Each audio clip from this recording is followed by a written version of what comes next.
இந்த நாளிலும் நாம் தியானத்துக்காக எடுத்துக்கொண்ட வேத பகுதி மார்க் எழுதின சுவிசேஷ புத்தகம் 11வது அதிகாரம் 24வது வசனத்தை நான் உங்களுக்காக வாசிக்கிறேன்.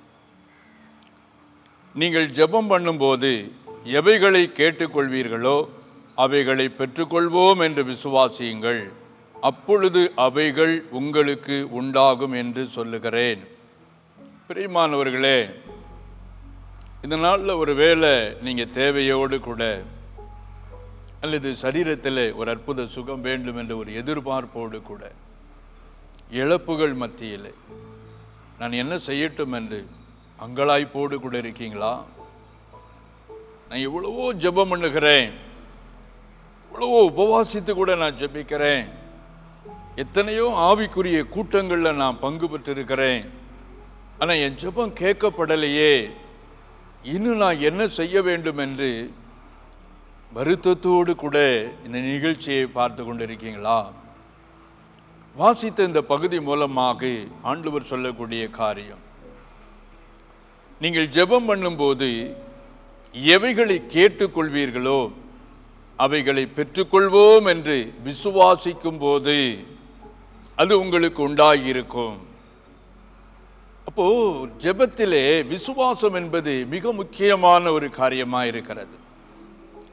விசுவாசம் இல்லாம நம்ம நன்மையை பெற்றுக்கொள்ள முடியாது. தேவனிடத்தில் சேருகிறவன் தேவன் உண்டென்றும் தமிழத்தில் சேருகிறவர்களுக்கு பலன் அளிக்கிறவர் என்றும் விசுவாசிக்க வேண்டும். இந்த விசுவாசம் எப்படிப்பட்டது? நம்பப்படுகிறவர்களின் உறுதி காணப்படாதவைகளின் நிச்சயம் என்று வேதம் சொல்லுகிறது. பிரியமானவர்களே, நம்பப்படுகிறவைகள் காணப்படாதவைகள். ஒரு அற்புதத்தை போலவே இன்னொரு அற்புதம் நடப்பது லகுவான ஒரு காரியம். ஒரு அற்புதம் நடந்துவிட்டது, அதுபோல இன்னொரு அற்புதம் நடக்க வேண்டும் எதிர்பார்க்கிறோம், அங்கே நம்பிக்கை வருகிறது. ஆனால் செங்கடலுக்கு முன்பாக இஸ்ரவேல் ஜனங்கள் நின்று மோசே அவன் கோலை நீட்டி தேவனுடைய வார்த்தையின்படியே சமுத்திரத்தை இரண்டாக பிளந்தான். அதற்கு முன்னான காலங்களிலே சமுத்திரம் பிளந்ததாக அல்லது சமுத்திரம் வழிவிட்டதாக அவர்கள் கேள்விப்பட்டதே இல்லை. வானத்துக்கு கீழே அப்படி ஒரு நிகழ்வு நடக்கவே இல்லை. அதை மோசே அங்கே விசுவாசித்ததை பார்க்கிறோம். பிரியமானவர்களே, கிரகிக்க முடியாத மனிதனுடைய புத்திக்கு எட்டாத அதிசயங்களை ஆண்டவர் செய்யக்கூடியவராயிருக்கிறார். நம்முடைய ஜெபத்திலே ஆண்டவருடைய எதிர்பார்ப்பு, இதை என்னால் செய்ய முடியும் என்று நீ விசுவாசிக்கிறாயா? ஆண்டவர் அவருடைய பிள்ளைகளாகிய நம்மை உற்று பார்க்கிறார், நம்முடைய ஜெபங்களை கவனித்து கேட்கிறார், நம்முடைய வேதனைகளை அவர் அறிந்திருக்கிறார். காரணம், அவர் உண்டாக்கின மனிதர்கள் நாம் வேதனைப்படும்போது அவர் உள்ளம் துடிக்கக்கூடியதாக இருக்குது. எப்படியாகிலும் என் பிள்ளைக்கு இறங்க வேண்டும், என் மகனுக்கு இறங்கணும், என் மகளுக்கு ஒரு அற்புதம் செய்யணும். ஆண்டவருடைய உள்ளம் அங்கே மனதுருக்கமுள்ளதாய் காணப்படுகிறது. இந்த ஆண்டவர் எதிர்பார்க்கக்கூடிய காரியம் என்ன? விசுவாசத்தை எதிர்பார்க்கிறார். நிச்சயமாக நான் பெற்றுக்கொள்வேன். அந்த விசுவாசம், நீங்க ஜெபம் பண்ணும்போது விசுவாசம் உள்ளவர்களாய் ஜெபிக்கும் போது நீங்கள் ஜெபிக்கக்கூடிய காரியத்தை பெற்றுக்கொள்வோம் என்று விசுவாசிக்கும் பொழுது அது உங்களுக்கு உண்டாகி இருக்கும். ஆண்டவருடைய வார்த்தை அது ஒருபோதும் பொய்யாய் போகாது, அது வெறுமையாய் தரையிலே விழாது. அவர் சகல பிரசாபத்தை பார்க்கிலும் தம்முடைய வசனத்தை அவர் கணம் பண்ணி இருக்கிறார், வார்த்தையை அவர் கணம் பண்ணி இருக்கிறார். ஆகவே அவருடைய வாய் சொல்லி இருக்கிறது, நீங்கள் எவ்வளவேனும் சந்தேகப்படாமல் விசுவாசத்தோடு கேட்கும் போது நிச்சயமாகவே அதை நான் உங்களுக்கு தருவேன். வேதாமத்தில் விசுவாசத்தோடு ஆண்டவரிடத்தில் வந்து அற்புதத்தை நன்மையை பெற்றுக்கொண்ட அநேகரை குறித்து நாம் பார்க்க முடியும். ஆனால் இந்த நாளிலே ஒரு சம்பவத்தை நான் உங்களுக்காக விளக்கி காண்பிக்க விரும்புகிறேன். மார்க் எழுதின சுவிசேஷ புத்தகத்திலே 5வது அதிகாரத்தை நாம் திருப்பிக் கொள்ளும் போது 25வது வசனத்தில் இருந்து சில வசனங்களை நாம் பார்த்தோமானால், அங்கே 12 வருடமாக பெரும்பாடுள்ள ஒரு ஸ்திரீ இயேசுவை சந்திக்கும்படிக்கு அவள் வருகிறாள். 1 வருடம் 2 வருடம் அல்ல, 12 வருடம் அவள் சரீரத்திலே அந்த வியாதியை சுமந்தவள். 12 வருடம் அவள் அந்த வியாதியை சுமந்திருப்பாளேயானா அவள் சரீரம் எவ்வளவு பலவீனமாய் இருக்கும் கொஞ்சம் யோசித்து பாருங்கள். ஸ்திரீகள் இந்த பலவீனத்தை நன்றாய் அறிந்து கொள்ள முடியும். 12 வருடமாக இரவும் பகலும் அவள் வேதனைப்படுகிறாள். அவள் வைத்தியராலே மிகவும் வருத்தப்பட்டாள். அவள் அதிக பணத்தை இதற்காக செலவு செய்தாள். இதெல்லாம் இங்கே எழுதப்பட்டிருக்கிறது. அங்கே ஒரு வைத்தியர் இருக்கிறார், அங்க ஓடி போகிறாள். அந்த ஒரு நாட்டில் ஒரு வைத்தியர் இருக்கிறார், அங்கு ஓடி போகிறாள். எங்கெல்லாம் வைத்தியரை குறித்து சொல்லுகிறார்களோ அங்கெல்லாம் அவள் போவதை பார்க்க முடிகிறது. பணங்களை செலவு செய்தாள், எல்லாவற்றையும் அவள் இழந்தாள்.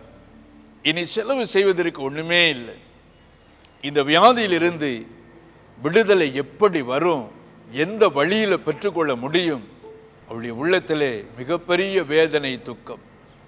இதோடு நாம் மரித்துதான் போக வேண்டுமா? வானத்துக்கு கீழே என் வியாதிக்கு விடுதலையே இல்லையா? நான் எந்த வழியிலே நன்மையை பெற்றுக்கொள்ள முடியும் என்று அவள் உள்ளம் போராட துவங்கியது. அப்பொழுதுதான் அவள் இயேசுவை குறித்து கேள்விப்படுகிறாள். இயேசுவிடத்திலே பற்பல வியாதி உள்ளவர்கள் கடந்து செல்லும் போது அவர்களுடைய வியாதியை இயேசு சுகமாக்கினார் என்பதை அந்த பெரும்பாடுள்ள ஸ்திரீ கேள்விப்படுகிறாள். அங்கே அவர்களுக்கு அற்புதம் நடந்திருக்கிறது, இங்கே நடந்திருக்கிறது. இந்த நிகழ்ச்சியை எல்லாம் அவள் ஒவ்வொன்றாக இயேசுவை குறித்து, இயேசுவினால் நன்மை பெற்ற, சுகத்தை பெற்ற, ஆசீர்வாதங்களை பெற்றுக்கொண்ட மனிதர்களுடைய சாட்சியை அவள் கேட்கிறாள். அந்த சாட்சிகளை கேட்க கேட்க கேட்க அவளுடைய உள்ளத்திலே விசுவாசம் பெருக துவங்கிற்று.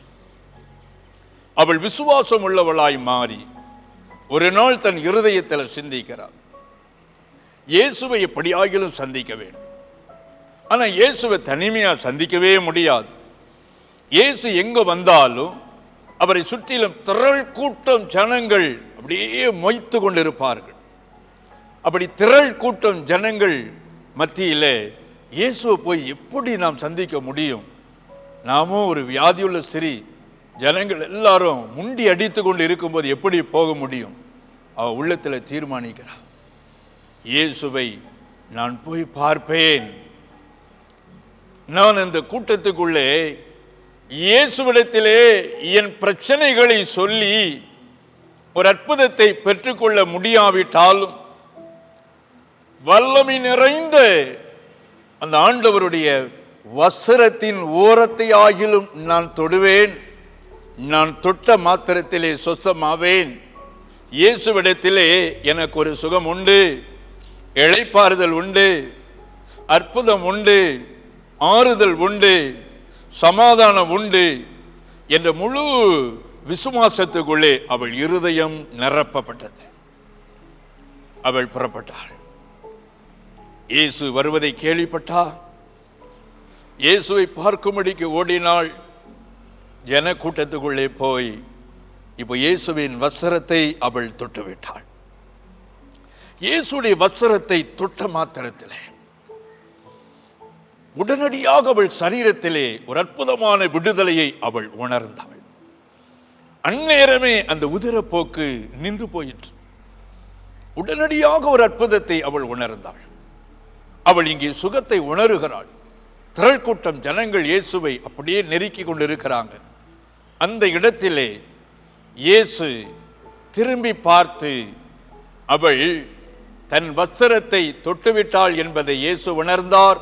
தன்னிடத்திலிருந்து வல்லமை புறப்பட்டதை உணர்ந்தார். அவர் சுற்றி தேடுகிறார். அந்த பகுதியை நான் உங்களுக்கு வாசிக்கிறேன். மார்க் எழுதின சுவிசேஷ புத்தகம் 5வது அதிகாரம் 30வது வசனத்திலிருந்து வாசிக்கிறேன். உடனே இயேசு தம்மிலிருந்து வல்லமை புறப்பட்டதை தமக்குள் அறிந்து ஜன கூட்டத்துக்குள்ளே திரும்பி, என் வஸ்திரங்களை தொட்டது யார் என்று கேட்டார். என்ன இந்த காரியம் கொஞ்சம் சிந்தித்து பாருங்க. திரளான ஜனங்கள் இயேசுவை அப்படியே நெருக்கி கொண்டு இருக்கிறாங்க. அதுல யாரோ ஒருத்தர் வஸ்திரத்தை தொட்டால் என்னிடத்திலிருந்து வல்லமை புறப்பட்டு போனது. இங்கேதான் மிகப்பெரிய ரகசியம் இருக்கிறது பிரியமானவர்களே. திரளான ஜனங்கள் இயேசுவை நெருக்கி கொண்டிருப்பது காரியம் அல்ல. ஆனால் இயேசுவை திரளான ஜனங்கள் நெருக்கி கொண்டிருக்கிறாங்க. அவருடைய கையை பிடித்து கொண்டு இருக்கிறாங்க. அவரை அப்படியே கட்டி பிடித்து கொண்டு இருக்கிறாங்க. திரள் கூட்டம் பேர் இயேசுவை இங்கே அங்க அசைய விடல. சீசர்களால கட்டுப்படுத்த முடியல. ஆனா அந்த இடத்துல ஒரு சிறு வஸ்திரத்தை தொட்டா இயேசுவிடத்திலிருந்து வல்லமை புறப்பட்டு வந்தது. இயேசு அதை தமக்குள்ளே அறிந்தார். ஆக திரளான ஜனங்கள் நெருக்கி கொண்டிருந்தாலும் ஆண்டவர் இயேசுவை முழு இருதயத்தோடு விசுவாசித்து ஒரு சிறு வஸ்திரத்தின் ஓரத்தை தொடுகிறார். இயேசுவை கட்டி பிடித்தவர்கள் மேல அந்த அற்புத சுகமளிக்கும் வல்லமை புறப்பட்டு போகல. ஆனா வஸ்திரத்தின் ஓரத்தை தான் விசுவாசத்தில் தொட்டா அவள் அங்கே சுகமானாள். அற்புதமான விடுதலையை அவள் அங்கே பெற்றுக்கொண்டாள். ஆக இயேசு தன்னிடத்திலிருந்து வல்லமை புறப்பட்டு போனதை உணர்ந்தார். இயேசு திரளான ஜனங்கள் மத்தியில் நின்றாலும் அவர் தெய்வம். தன்னை சுற்றிலும் இருக்கக்கூடிய மனிதர்கள் எப்படிப்பட்டவர்கள் என்பதை அவர் அறிந்துள்ளவர். ஒரு சிறி விசுவாசத்தோடு வீட்டிலே படுத்து கிடந்து இயேசுவை நான் சந்திக்க முடியாவிட்டாலும் அவருடைய வஸ்திரத்தையாகிலும் தொடுவேன் என்ற விசுவாசத்தோடு ஒரு சிறி முந்தின இரவிலே வீட்டிலே படுத்து இருதயத்தில் சிந்தித்து கொண்டு இருக்கும் போதே தெய்வமாயிருக்கிற இயேசு அதை நன்றாய் உள்ளத்திலே உணர்ந்தார். உள்ளத்தில் நன்றாய் அறிந்திருந்தார். அவளுடைய வரவுக்காக இயேசு காத்து கொண்டே இருந்தார். ஒருவேளை அந்த இடத்துல இயேசு தாமதித்திருக்கலாம். அவள் வந்து இயேசுனுடைய வஸ்திரத்தின் ஓரத்தை தொட்டு இயேசுவிடத்தில் இருந்து அவள் அற்புதமான விடுதலையை சுகத்தை பெற்றுக்கொண்டாள். பிரியமானவர்களே, திரளான ஜனங்கள் நெருக்கி கொண்டிருந்தால் அவர்கள் எல்லாரும் விசுவாசத்தோடு இயேசுவை நெருங்கவில்லை. அதனால் அவர்கள் நன்மையை பெற்றுக்கொள்ளவில்லை. சீசர்கள் அங்கே வித்தியாசமாக சொல்லக்கூடிய பதிலை பார்க்க முடியும். அவருடைய சீசர்கள் 31வது வசனம் 5:31 மார்க்கு. அவருடைய சீசர்கள் அவரை நோக்கி, திரளான ஜனங்கள் உம்மை நெருக்கி கொண்டிருக்கிறதை நீர் கண்டும் என்னை தொட்டது யார் என்று கேட்கிறீரே என்றார்கள். அவர்களால் அதை உணர முடியல. இயேசுவே, நீங்க என்ன சொல்றீங்க? உங்களை அப்படியே குண்டு கட்டா தூக்குற மாதிரி ஜனங்கள் கூடி நிற்கிறாங்களே, இந்த இடத்துல வஸ்திரத்தின் ஓரத்தை ஒரு சிறி தொட்டு விட்டாள்னு சொல்றீங்களே, நாங்க எங்க போய் தேட முடியும்? சீசர்கள் குழம்பி போய் நிற்கிறார்கள். பிரியமானவர்களே, ஒவ்வொரு நிமிடமும் பரலோகத்தின் தேவனை நோக்கி எவ்வளவோ விண்ணப்பங்கள் போய்கொண்டே இருக்கிறது. விண்ணப்பங்களாலே ஆண்டவர் நெருக்கப்பட்டவராக இருக்கிறார். ஆனால் விசுவாசம் உள்ள விண்ணப்பம் பதிலை கொண்டு வரக்கூடியதாக இருக்கிறது. நீங்கள் ஜெபம் பண்ணும் பொழுது எவைகளை கேட்டுக்கொள்வீர்களோ அவைகளை பெற்றுக்கொள்வோம் என்று விசுவாசிக்கும் போது அது உங்களுக்கு உண்டாகி இருக்கும். விசுவாசிக்கிறவர்கள் ஆண்டவரிடத்திலிருந்து நன்மையை எடுத்துக்கொள்ள முடியும். பிரியமானவர்களே, கடந்த ஆண்டின் இறுதியிலே ஒடிசா மாநிலத்தில் மல்கன்கிரி மாவட்டத்தில் சித்திரகொண்டா என்று சொல்லக்கூடிய ஒரு பணித்தலம் உண்டு. அந்த பணித்தலத்திலே ஒரு திறந்தவெளி கூட்டம் நடத்தப்பட்டது. அதிலே ஒரு 1000 பேருக்கு அதிகமாய் கூடி வந்திருந்தார்கள். அந்த நாளிலே பாவத்தை குறித்தும் பாவத்தினால் வரக்கூடிய வியாதி, தருத்தரம், வேதனைகள், அந்த பாவத்தை ஆண்டவர் மன்னிக்கும் போது அவர்கள் பெற்றுக்கொள்ளக்கூடிய அற்புத சுகம், ஆறுதல், சமாதானம், ஆசீர்வாதம், அதை குறித்து நான் பிரசங்கித்துக் கொண்டிருந்தேன். அந்த பிரசங்கம் பண்ணி நான் கூட்டத்தை முடித்தேன். முடித்த போது அந்த நாளிலே அது பகல் கூட்டமாக இருந்தது. 4 மணி அளவிலே அந்த கூட்டம் முடிந்தது. ஏனென்றால் அது ரொம்ப தூர பிரயாணம், மலைப்பகுதியாக இருப்பதினால் நாங்கள் அங்கு போனது தாமதமாக எங்கே போனோம். ஆனால் ஜனங்கள் 10 மணியிலிருந்து காத்து கொண்டிருந்தார்கள். அங்கே அநேகருக்காக நான் ஜெபித்து கொண்டே இருந்தேன். ஜெபம் பண்ணி கடைசி பகுதி வந்தது. அந்த சமயத்தில் எனக்கு ரொம்ப அதிகமான பசி கூட. சீக்கிரமாக அந்த ஊழியத்தை முடிச்சுட்டு சாப்பிட வேண்டும் என்ற ஒரு மனநிலை எனக்கு வந்து விட்டது. ஆனால் அந்த சமயத்தில் நிறைய பேரை கொண்டு வந்தாங்க. ஒரு 15 வயது உள்ள ஒரு வாலிப மகளை, அவளுக்கு ஸ்ட்ரோக் வந்து பக்கவாதத்தினாலே அவளுடைய ஒரு கை கால் செயலிழந்திருந்தது. அவளை சேர்ல உட்கார வைத்து காவடி போட்டு மலை அடிவாரம் கீழிருந்து அவர்கள் ஒரு சில கிலோமீட்டர், கிட்டத்தட்ட ஒரு 20 கிலோமீட்டருக்கு அதிகமாக காவடி போட்டு தோல் சுமையாக சுமந்து கொண்டு வந்திருந்தார்கள். பல இடத்துல போய் அவர்கள் இந்த வியாதிக்காக முயற்சித்து எங்கேயுமே சுகம் கிடைக்கல. வைத்தியரால, மருத்துவத்தால் அவள் கைவிடப்பட்டவள். அங்கு வந்தார்கள். நான் அப்பொழுது அந்த மகளுக்காக மன உருக்கமாய் ஜெபித்து முடித்தேன். என்னை மீட்டிங் ஒழுங்கு பண்ணினேன். நம்முடைய ஊழியர்கள் சாப்பிடும் இடத்திற்கு என்னை அழைத்து கொண்டு போனார்கள். அவ்வளவுதான் எனக்கு தெரியும். ஆனால் அந்த நாள் இரவிலே அந்த காரியத்தை குறித்து நான் கேள்விப்பட்டேன். 15 வயது உள்ள பக்கவாதம் வந்த அந்த வாலிப மகள் இயேசுவிடத்திலே அற்புத சுகத்தை பெற்றுக்கொண்டு அவள் திரும்ப வீட்டுக்கு போகும்போது நடந்தே வீட்டுக்கு போனாள் என்று சொன்னார்கள். ஆண்டவருடைய நாமத்திற்கு மகிமை உண்டாவதாக. அது நிமித்தமாக அவள் இருந்த கிராமத்தார் அத்தனை பேரும் ஆச்சரியப்பட்டு, மறுநாள் ஜனங்கள் எல்லாம் போக்குவரத்துமாக இருந்து இதெல்லாம் எப்படி நடந்தது என்று ஆச்சரியத்தோடு அவர்கள் கேட்க, இவர்களும் அதை குறித்து விவரித்து சொல்ல, கடைசியாக அந்த கிராம மக்கள் அத்தனை பேரும் இந்த இயேசு எனக்கு வேண்டும், நாங்கள் எல்லாம் இயேசுடைய பிள்ளைகளாய் மாறப்போகிறோம் என்று சொல்லி எல்லோரும் விசுவாசம் இயேசுவின் மீது வைத்தார்கள். மறுபடியும் அந்த கிராம மக்கள், அவர்கள் கிராமத்திற்கு என்னை அழைத்த போது தமிழ்நாட்டிலிருந்து கடந்து சென்றேன். அநேகர் அந்த இடத்திலே கட்டுகள் அவிழ்க்கப்பட்டு விடுதலையாக்கப்பட்டார்கள். அவர்களுடைய விசுவாசத்தை ஆண்டவர் கனம் பண்ணி ஆசீர்வதித்தார். எங்களுக்கு ஒரு ஆலயமும் வேண்டும் என்று கேட்க, இப்பொழுது அங்கு ஒரு ஆலயம் கட்டப்பட்டு வருகிறது. ஆண்டவருடைய நாமத்துக்கு மகிமை உண்டாவதாக. இயேசு இன்றும் அற்புதம் செய்யக்கூடியவராயிருக்கிறார். உங்கள் விசுவாசத்தை ஆண்டவர் பார்க்கக்கூடியவராயிருக்கிறார். உங்கள் விசுவாசத்தை கனம் பண்ணி ஆண்டவர் ஆசீர்வதிக்கிறவர். பிரியமானவர்களே, இயேசு பெரும்பாடுள்ள சிறியை பார்த்தார். என் வஸ்திரத்தை தொட்டது யார் என்று கேட்டபோது அவள் பயத்தோடு போய் இயேசுக்கு முன்னால் நின்னார். ஐயோ, நம்ம செய்தது தவறோ என்று ஒரு பயத்தோடு நின்றார். ஆனால் இயேசு அப்படியே விட்டு போயிருக்கலாம். ஏன் அதை அந்த இடத்திலே மிக முக்கியமான ஒரு காரியமாய் காண்பிக்கிறார்? காரணம், எவருடைய மகள் மரித்து கிடக்கிறார். மரித்தவளை இயேசு உயிரோடு எழுப்ப வேண்டும். எவருவை அழைத்து கொண்டு அவள் வீட்டுக்கு போகும்போதுதான் வழியிலே இந்த 12 வருட வியாதியுள்ள சிறியை சுகமாக்குகிறார். அவள் விசுவாசத்தோடு சுகம் பெற்றதை அவன் பார்க்க வேண்டும் என்பதற்காக, அங்கே ஒரு உயிருள்ள சாட்சியை அடையாளம் காட்டுவதற்காக, யார் என்று கேட்டபோது அந்த சிறி வந்து நின்றாள். மகளே, உன் விசுவாசம் உன்னை ரட்சித்தது, உன் விசுவாசம் உன்னை விடுவித்தது, உன் விசுவாசம் உன்னை தரித்திரத்திலிருந்து விடுதலை ஆக்கிற்று, உன் விசுவாசம் உன்னை வேதனையிலிருந்து விடுதலை ஆக்கிற்று என்று ஆண்டவர் வாக்கு கொடுத்ததை பார்க்கிறோம். ஒருவேளை இன்றைக்கு கடன் பாரத்தில் கண்ணீரோடு இருக்கீங்களா? அல்லது வியாதி படுக்கையில் இருக்கீங்களா? ஐயோ, நான் என்ன செய்யட்டும் என்ற வேதனையோடு இருக்கீங்களா? யார் எனக்கு உதவி செய்வார் என்ற மன துக்கத்தோடு இருக்கீங்களா?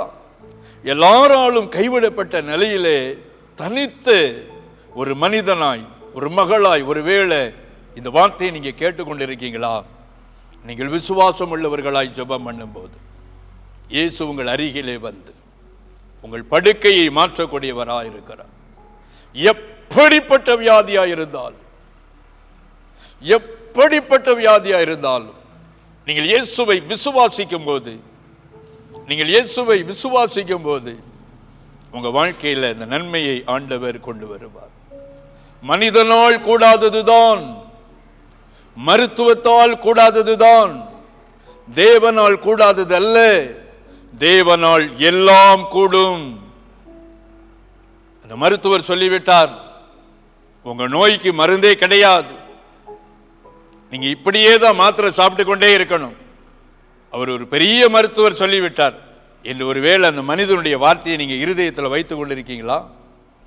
உங்களை உருவாக்கின ஆண்டவர், தாயின் கற்பத்திலே உங்களை வைத்தவர், தாயின் கற்பத்திலே எலும்புகளை உருவாக்கின ஆண்டவர், உங்களுடைய வியாதியை சுகப்படுத்த அவராலே கூடும்.